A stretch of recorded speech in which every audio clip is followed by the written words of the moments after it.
வீக்கெண்ட்னால காலையில் வந்து ஒரு வெளியில் போக வேண்டிய வேலை இருந்துச்சு. அது முடிச்சுட்டு அது பக்கத்தில் வந்து இந்த மாதிரி தண்ணி போகிற இடம் இருந்துச்சு. சரி போய் பார்க்கலான்னு சொல்லிட்டு அந்த இடத்துலேருந்து அப்படியே நடந்து வந்தோம். பார்க்குறதுக்கே ரொம்ப அழகாக இருந்துச்சு.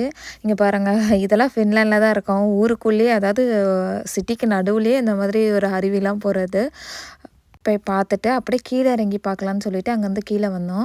நேராக ரொம்ப ஆர்வமாக அப்படியே ஓடினா. அப்புறம் அவளே அங்கே கிட்ட போய் நின்றுட்டு, அம்மா எனக்கு கொஞ்சம் ஃபோட்டோஸ் எடு அப்படின்னு சொல்லி மேடம் வந்து போஸ்ட்லாம் கொடுத்துட்டு இருந்தாங்க, இப்படி எடு அப்படி எடுன்னு சொல்லிட்டு. நாங்களுமே கிட்ட போயிட்டு கொஞ்சம் ஃபோட்டோஸ் வீடியோஸ்லாம் எடுத்தோம். நல்லா இருந்துச்சு. ஜான்வரியில் வந்து எப்போயும் ரொம்ப ஸ்னோவாக இருக்கும். அதிசயமே இந்த வருஷம் என்னவோ ப்ளஸ்லேயே தான் இருக்குது. ஸ்னோலாம் ஒன்று கூட இல்லை பாருங்கள். ஜான்வரி மாதிரியே இல்லை, ஏதோ ஸ்ப்ரிங் சீசன் மாதிரி இருக்குது. ஒரு மார்ச் ஏப்ரலெல்லாம் வந்து இப்படி தான் ப்ளஸில் இருக்கும். அந்த மாதிரி தான் ஃபீலாக இருக்குது. சுத்தமாக ஸ்னோவே கிடையாது. ஒரு வாரம் ஸ்னோ வந்தாலும் அப்படியே திரும்ப ப்ளஸில் போய் எல்லா ஸ்னோவும் கரைஞ்சிருது.